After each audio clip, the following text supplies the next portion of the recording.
Okay, fantastic. Well, guys, again, welcome to the virtual classroom.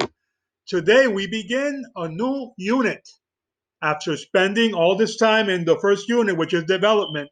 Because as you already know, development is the longest process in making a film. It's the largest stage. It's the one that is the most time consuming. But once a project takes off, then starts things start to accelerate at a neck-breaking pace. So today we're going to begin talking about the second stage of making a movie, which is pre-production. And that is the title of today's lesson. What is pre-production? You already know that the process of making a film involved 5 different stages that we have mentioned to you guys. And preparing all the elements involved in a film formally, not informally, but formally begin once a project has been greenlit. And that is a term that we discussed a few lessons ago. What does greenlit mean? Greenlit comes like from green light. You know that when you're developing a film, you're playing with ideas. And the first thing that you're working with is with the script, with the story itself, which is the foundation of everything that you're going to do. Once you have that script and you present your ideas of how that script is going to be turned into a movie to the studio, if they like the idea, and liking it means that not necessarily that they see artistic value in it, but that they see a potential for it to be profitable. And profitable means a potential for it to make a lot of money, because that's what studios want to do. They want to make a lot of money from that movie. Once that happens, they are convinced they green light you. You know what? When you're driving around the road, you have traffic lights. And green means what? The green light. Go, go. So when your film project is greenlit, what the studio is telling you, here's the money, go make the movie. Go. And that's what any filmmaker wants to hear. That's what any filmmaker that is dreaming about making a movie wants to see happen, that their project has been greenlit. In other words, that they are going to get the financial support that they need to make this movie. Because to make movies, you need money.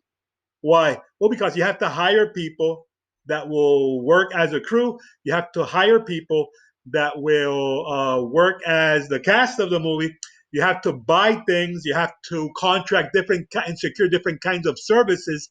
And there are many expenses that are involved with making a movie. That's why you see that movies are so expensive. You probably look at the amount of money spent on a movie. You're saying, but why? Because you need to hire a bunch of people to make this film a reality. Making films is a complex process. So when the film has been greenlit, the film formally begins. Formally. Before that, during development, the process is informal, because development will take as long as it takes, whether it's weeks, which would be strange, which could be months, which could be years, which is what is very common. You know, sometimes projects get trapped in what I told you is called development hell, that they're like a hamster running inside that little wheel. They're running, and going nowhere fast. That's what development hell is like. But some movies escape that, and they actually get greenlit. Okay, and then they become what is called fast tracked. They are tracked to become a reality, a film. And once your film has been greenlit, now we enter the formal process of making a movie, and the clock starts ticking. What do you mean when the clock starts ticking? Well, when the studio is giving you money, there are many strings attached, and there are many expectations. So the first thing that's going to happen is that the studio executives are going to ask for a release date. Does anybody know what a release date is? Have you heard the term before? Okay, it's a very common term.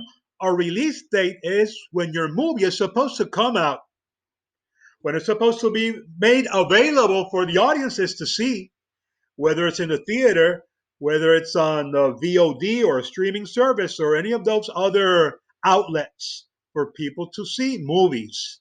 Nowadays, that we're living in the COVID era, theatrical releases are rare because the theaters are closed, and the theaters are closed because it's not because there are not movies out there. It's because it's not safe to go to the theater until we take care of this pandemic. I mean, I love cinema.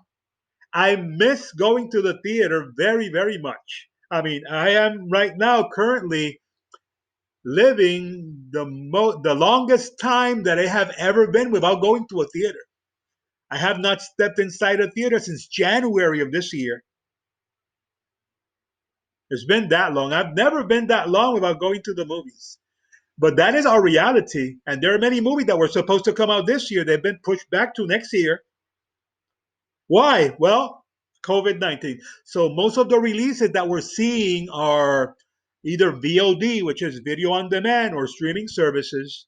There are movies that were going to be released in the theater that cannot be released in the theater anymore. And they were put on different streaming services. Once your film has been greenlit, a clock is ticking, and it's a race against time, and things start getting a little bit crazier because you have a deadline to meet, and you cannot waste a second. Once your film has been greenlit, it's work, work, work, work, work until that movie hits the theaters. That's what it's like in the filmmaking world. So that's why I told you that when you're doing a project, like for example the project that I assigned to you last week, the one of the uh, screenplay that you guys are supposed to be working on, when I asked you, you guys had met and days have passed and you haven't met. I told you guys that is very dangerous in the film world. That will be unthinkable. Okay, so now we have a film project that is greenlit, right? And there are a series of steps and there are a series of events that have to happen during pre-production. What is pre-production all about? Pre-production is all about making sure that that idea that we had during development, we're making every single preparation that needs to be made before we actually begin rolling the camera. That's what pre-production is all about. You don't start shooting the film until everything is in place. As we're speaking right now, according to the magazine called The Movie Insider, these are some of the projects that have been greenlit for production and are currently getting ready to be filmed. One of them is The Flash. Some of people are calling it Flashpoint. Uh, the Sherlock Holmes movie with Robert Downey Jr., the third one, which currently is only called Sherlock Holmes 3. It doesn't have that's the working title. That will change later on. A film called Luca, which is pretty much into production already. This is a Pixar animated film that was supposed to come out this year, but is going to be released next year in 2021. And you know the horror movies called that belong to the Conjuring universe. There's a movie being right now produced called The Crooked Man, which is a spin-off character that comes out of the Conjuring 2. So those are currently films that have been greenlit that have financial backing from a studio and that should be hitting a theater. Um, who knows? Maybe next year or the year after next year. They are not in development hell. Question so far, guys? Any question? So is everything clear? Okay. Are you understanding the process? How this works? Financing, which is the money that you need to make a movie, will generally be confirmed, and many of the key elements such as the principal cast members, the director, and the cinematographer, are going to be set. By the end of pre-production, the screenplay is hopefully finalized, because just because you have a screenplay doesn't mean that you stop working on it. You can always keep on improving and working on it and working on it and working on it, even during production, even while you're filming. Because sometimes an actor might go to the director and say, "Well, what if I change the lines? What if we say it this way? What if we do this?" And the screenplay can change, because remember, it's not written in stone. Okay, it is a working tool that can continue evolving. But at least before the film gets greenlit, at least before that, you need to have a pretty good script. Okay. So you keep on working on the script during pre-production. What you do is something called polishing it. And what does polishing mean? What do you polish things? Why do people polish things?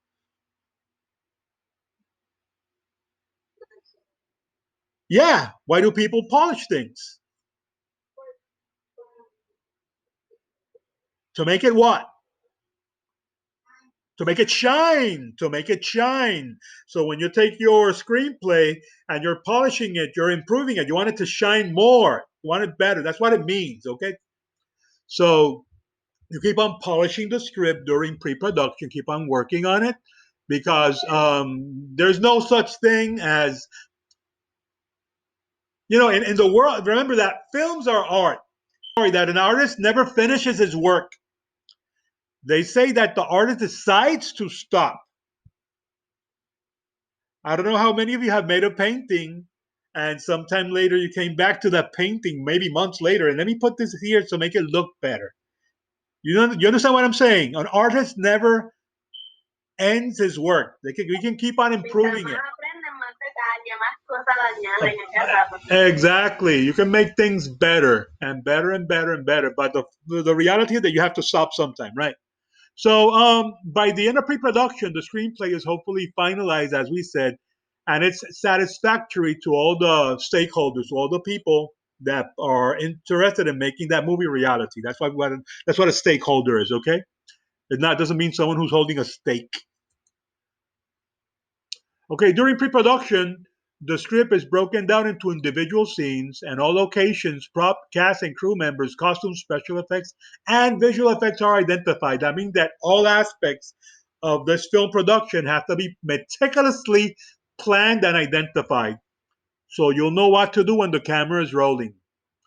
The first thing that you're going to be working on is on something called a shooting list. A shooting list is a very important document that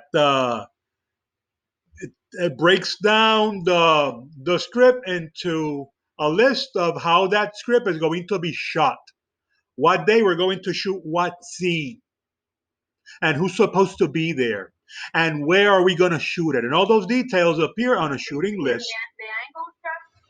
Um, Angles, what has to angles is more something that has to do with the director and the director of photography.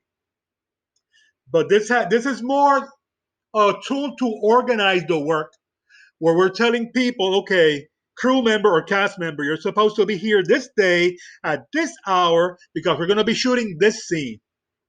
So it's to make everybody know when they are needed, when and where. That's what the shooting list is all about.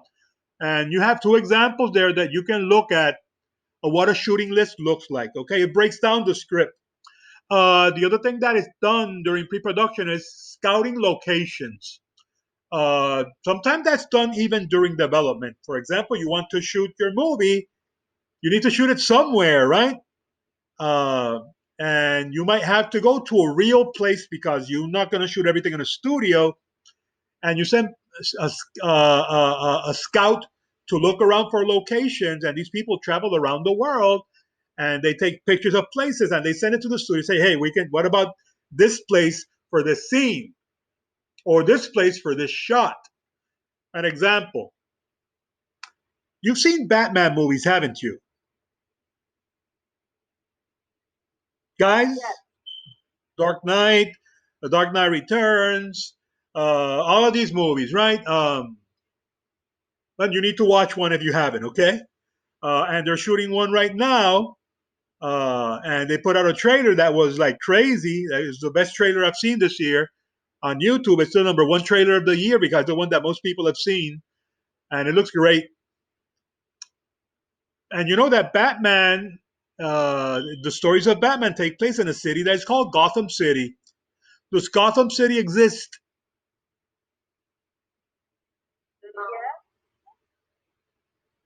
No, it's a fictional place. Gotham City does not exist. In fiction, there are many places, there are many settings that are fictional, places that do not exist.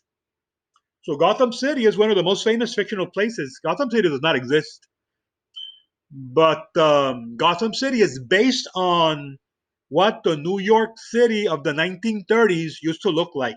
It's based on that, but it's not New York City. Gotham is a fictional place. It does not exist. If you're going to shoot Gotham City, where do you go to? Well, Gotham City has a certain look, a certain architecture. Buildings have to look a certain way. So if you're going to shoot Gotham City, you can go to different cities from around the world, which is what they do.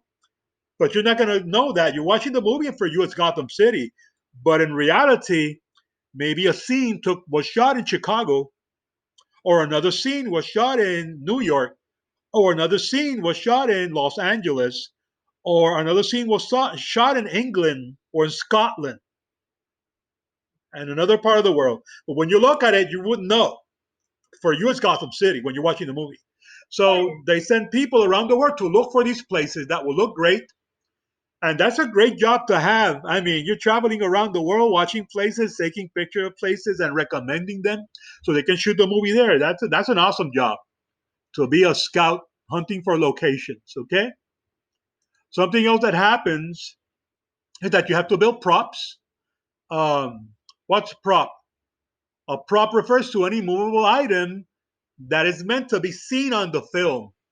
So a cell phone could be a prop. What about Captain America's shield? Would that be a prop? Yes. What about Thor's hammer? So you're getting the idea, right? Those are what we call props. And you have like five different kinds of props. You have what we call the dressing prop, which is furniture, drapes, flooring, anything that you use to dress a set is a dressing prop. A chair, anything like that. Hand props, which are things that are held by the actor. It could be like a cell phone or something like that, or a pencil. You have hero props, which are central to the action in a film, like I just mentioned, Thor's hammer, um, Batman's batarang, things like that. Conan's sword, um, Wonder Woman's lasso. Those are hero props. You have stunt props, which are replicas made of soft material. Sometimes you see fights in movies, like people fighting with swords or knives and things like that. And in some parts, in some of the shots, they are like a real weapon, but when they're getting very close, they have to use materials that are not real. They're made of soft materials. They're made of rubber or something like that because we don't want people getting hurt, right, during a shot of a movie. And then we have mechanical props, which are things that can be used, moved around, and usually used to illuminate a scene. So there are many, many, many different types of props.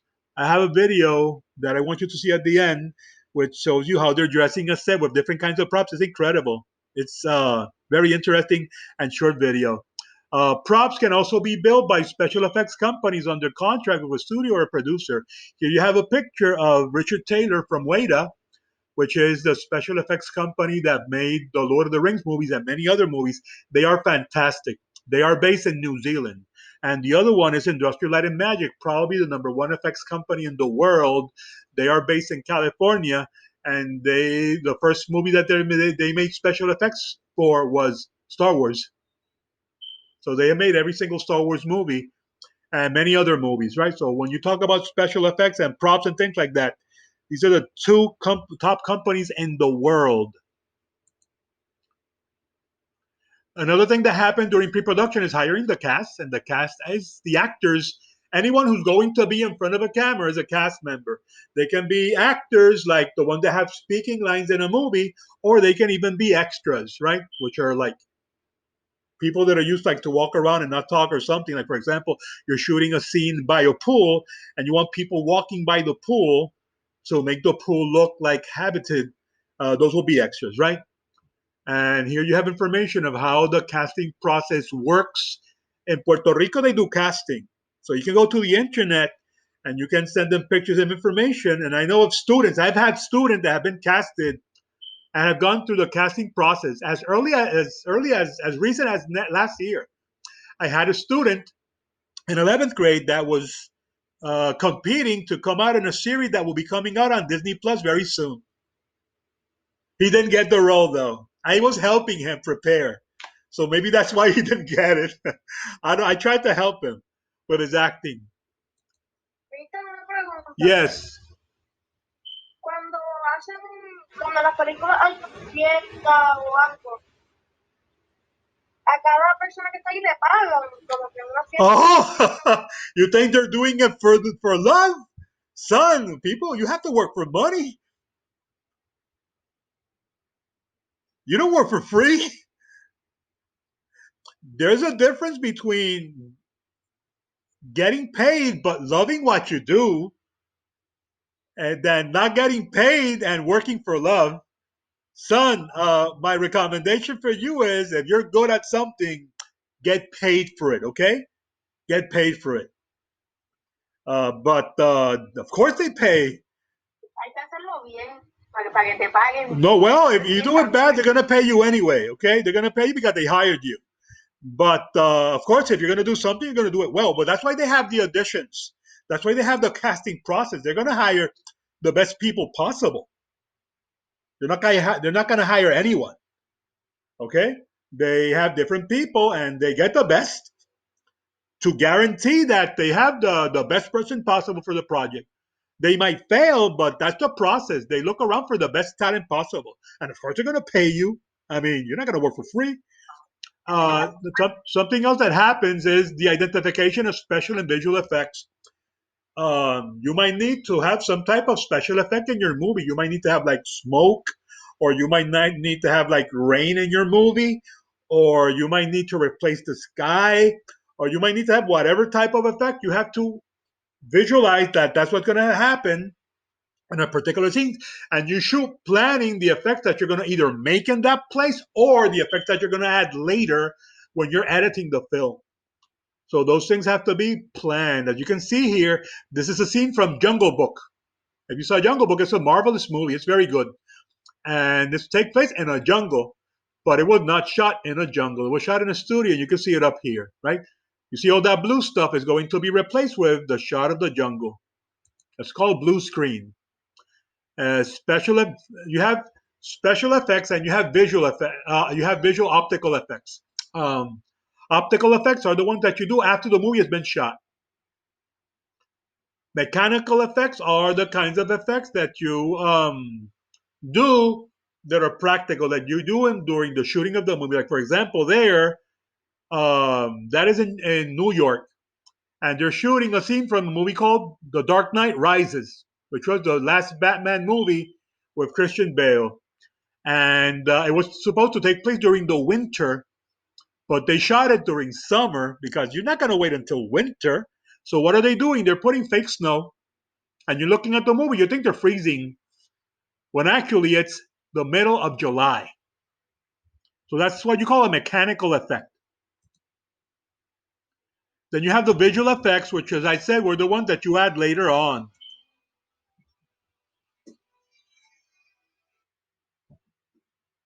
Okay, in addition to that, okay, you keep on, once you identify that you're moving toward the shot, there's a video there that I want you guys to see um, where they're dressing a desert for a movie called Transformers Revenge of the Fallen. You're going to love it.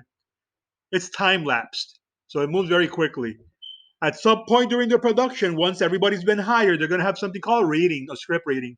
They're going to get all the actors come together and sit at one place to read the script for the first time.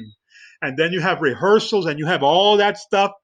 And once you have done everything that you need to do and you're ready to shoot, then you move on to the next step. So during this unit, we're going to be talking in detail of the events that take place before you actually get the cameras rolling. Okay, guys. So There's a reshoot activity here that you have to upload to the LMS. I want to remind you that we do not have class Wednesday because it's a holiday. We will not see each other until Friday, okay? So I'm going to let you guys go now. You'll have a great day. God bless you all. Take care.